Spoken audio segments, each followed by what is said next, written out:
Having to breathe the same air as an uneducated idiot in the morning is going to ruin my job for the rest of the day. Every day, the other employees and I had to put up with the abuse of an elite chief who had graduated from a prestigious university. One day, when I couldn't put up with her anymore and countered, she said, "You should notify your bosses or something. I am one of the elite. Nobody is going to listen to a dropout like you." The chief looked completely victorious. However, one word from the president who passed by changed her attitude completely. "Hello, my name is Daniel Smith. I got a job as a sales at a subsidiary of a certain company right after graduating from high school. My father was injured in a traffic accident with a motorcycle and could no longer work properly, so I worked after high school instead of going to college. I got a job at this company through my father's introduction to support my family instead of my father. This company's employees got along well with each other, and it was a pleasure to work there.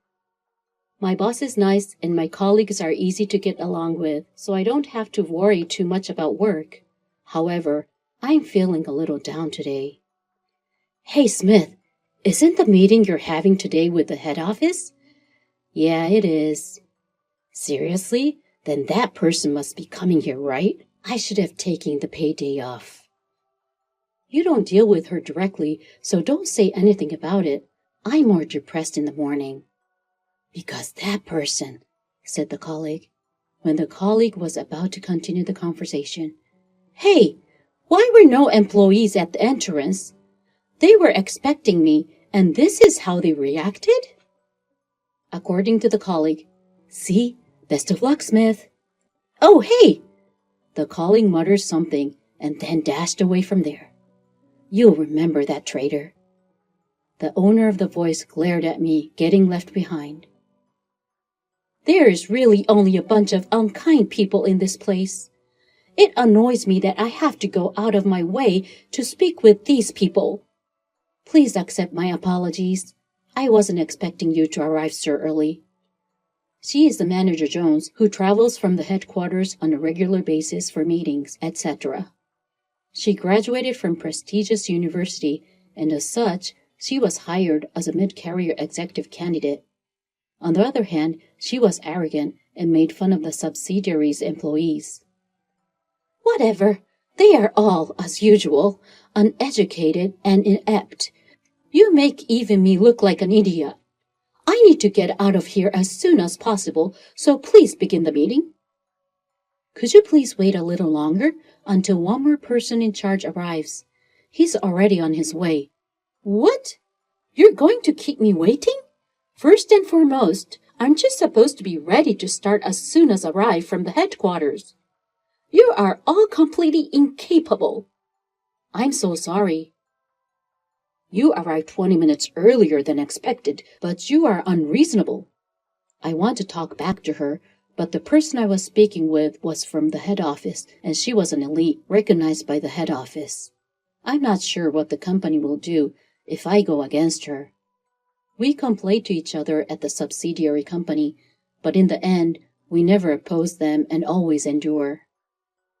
I was working as usual. Then one morning, as I was driving to work as usual, I noticed an elderly lady crouching down distressfully in the middle of the road.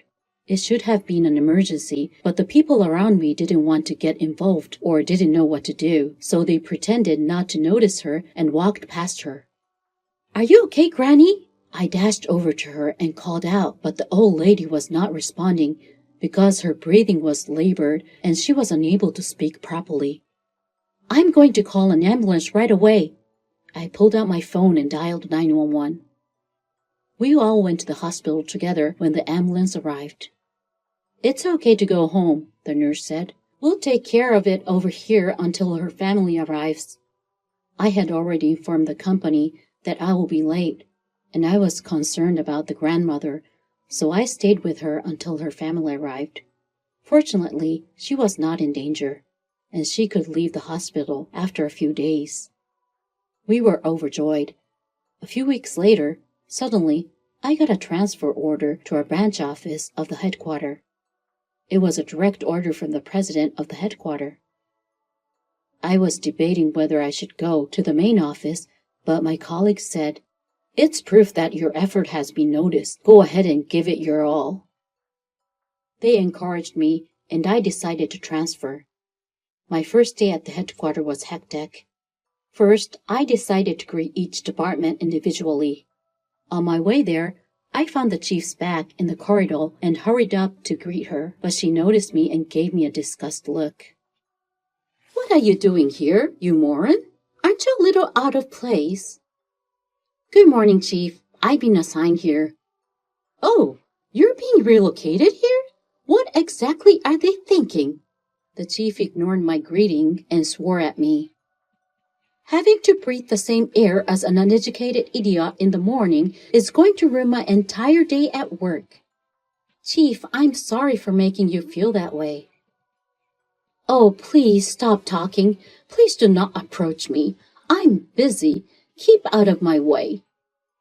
Chief is in a bad mood today, and she wouldn't let me finish what I was saying.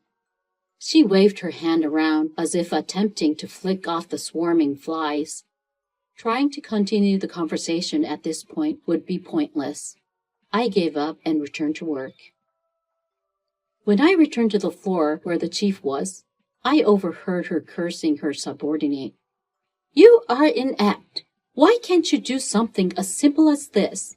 This is something that even a new employee could do." "I'm sorry," says the employee.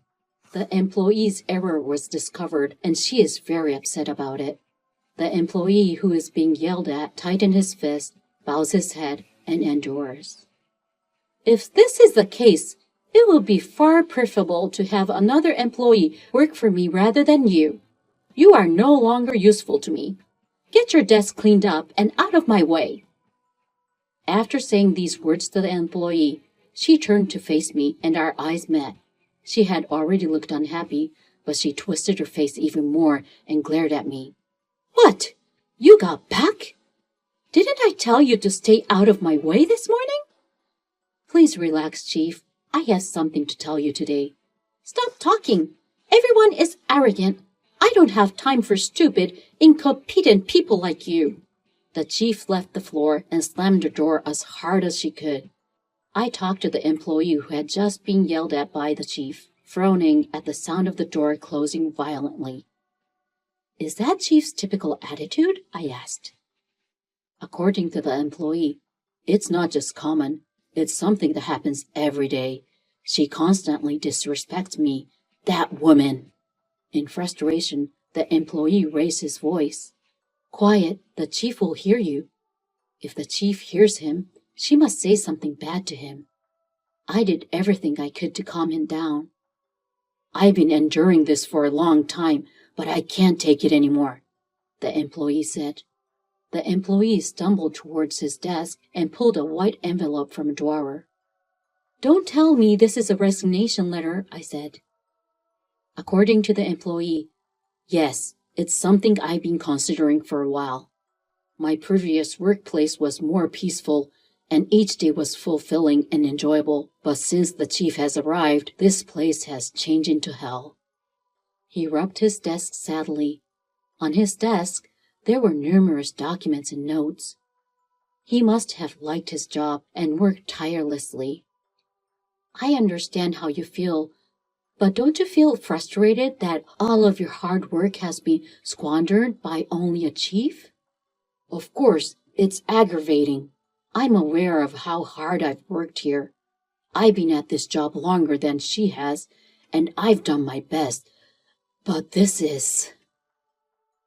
I can feel his frustration and sadness, which is nowhere for it to go. Chief says thinking like that, but there must be employees who trust and rely on you. Why don't you stay a little longer for those people? "Even if you just say a little more." "Don't worry, I'll handle it. It is not you who should quit." "What? What exactly do you mean?" I went to the chief, leaving the questioning employee behind. "We cannot have any more employees who are mistreated like him. That is why I have come here." I quickly followed the chief and found her in the break room drinking tea. "Chief, may I?" I asked. The chief noticed me and looked broken-hearted. Are you still here? You're as persistent as a fly. I'm taking a break. Please leave me. The chief looked tired, possibly because she had just raised her voice. I pushed myself to say to her, Chief, I will conduct a thorough investigation into your harsh words and actions towards our employees. You may be subjected to appropriate measures based on the results. My abrupt words stunned the chief. What are you talking about? Have you started playing hero to cover for that incompetence? No, I'm not. Why don't you go tell your bosses about it? I am an elite. You should know that I have the support of my superiors. Nobody will listen to drop out like you from the subsidiary. The chief exudes triumph and laughs hysterically. Then out of nowhere, a man appeared from the other side. Smith, it's you. How are things going for you? It was the president. I'm trying to do my best, thanks to you. Hello, President. What a happy coincidence that you've come. What happened to the grumpy chief from a while ago? She pretends an excellent chief to those people who are in higher position than herself. Haha, I'm glad to hear you're doing well. Have you established rapport with the new branch manager? What about the new branch manager? The chief is befuddled and stares blankly. It is Smith standing right in front of you. What? Have you not been briefed? This inept employee from a subsidiary company? You are a great jokester, boss. The chief laughs. The president, on the other hand, regarded the chief with suspicion. What are you talking about? Are you sure? I'm not making any jokes. You understand. He is now the branch manager of this branch office. Don't be so impolite as to label him incompetent. What the hell? The chief made a drawn face at me. I couldn't tell you because you ignored me earlier. I have informed the rest of the department. Oh no, such an illiterate incompetent. The chief's face had turned blue and she appeared to be about to collapse. When he sees such a chief, the president reluctantly opened his mouth. Let me tell you something about this fantastic opportunity. This was his father's business. He was unable to work properly after being injured in a car accident, so I took charge. Is he the former president's son? That's correct. I've been trying to convince him to relocate to the headquarters, but he's so stubborn that he didn't come. I apologize. I liked that place and I was satisfied. So what brought you here unexpectedly? Why didn't you just keep working at the subsidiary? The chief was out of her mind and forgot she was in front of the president and barked at me. The president, who had only seen the best of the chief, was unlikely to recognize this type of chief. He was taken aback while he is opening his eyes so widely. I made a strong request of him. He is my mother's lifesaver. Benefactor? What about the president's mother? Yes, the elderly lady I rescued a few weeks ago was the president's mother. When the president rushed in from the hospital entrance while I was waiting for the family, I was taken aback. I heard that he was the only one who went to see her first and called an ambulance, even though others pretended not to notice her and passed by. I didn't want him to be buried in such a subsidiary. So you personally appointed this guy as a branch manager? The president nodded and said, That's correct. I wondered if I was qualified to be the branch manager on the day I was appointed.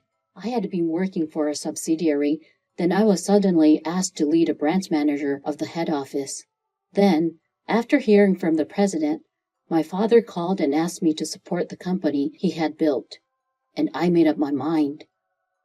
That's why I've given him the position of branch manager going forward. Don't be disrespectful any longer and pay close attention to what Smith says. The president said sternly to the chief before leaving the room. That's the reason, Chief. I'm back in front of the chief again. You are mistreating not only your subsidiaries, but also your direct subordinates. I understand the frustration and sadness of being mocked because I am a low-educated incompetent. No, no! Now that I'm the branch manager and have witnessed this situation, I can't ignore it, so please be prepared. No! The chief sat down on the spot and began to weep because her elite pride severely wounded. It's no surprise. The person she had always looked down on because of less educated than her was suddenly in a higher position than she is, and she told me she was going to get rid of. Thus ended my difficult days. The next day, a detailed fact-finding investigation of the chief was conducted. As a result of interviewing several employees and subsidiaries who had had relations with her, a number of terrible comments and actions were reported. The punishment was disciplinary grounds. Upon receiving the news, the chief left the company as if she has no soul without talking back. Chief looked very depressed. She had high self-esteem, so I guess it's understandable. By the way, are you sure you want me to replace Chief? Oh, I felt I could trust you. The chief was fired, and in that vacant slot, he appointed him who had been yelled by her. He had been with the company for many years and was enthusiastic about his work. Of course, I had also checked out his past work performance, and he experienced the frustration and anger of being abused by former Chief Jones. I knew he would not do the same thing she did and would be a good boss who could understand the feelings of his employees. And as for me, I tried to do my job from the same perspective as the employees without being confined to the position of branch manager, referring to a subsidiary with which I was in good relations before. I interviewed each employee on a regular basis and asked for their opinions. I also held study sessions for employees in higher positions on how to lead and tried to deal with employees as much as possible. Thanks to these efforts, the atmosphere of the company gradually improved, and it became a good place to work, reminding me of the subsidiary where I used to work. Well, Smith, I'm sorry about Jones, but thanks to you, this company is doing very well. Oh, I'm afraid. At a later date, I was called into the president's office for coffee. He wanted to talk to me about recent workplace. I am getting old. Eventually, I'd like Smith to succeed me.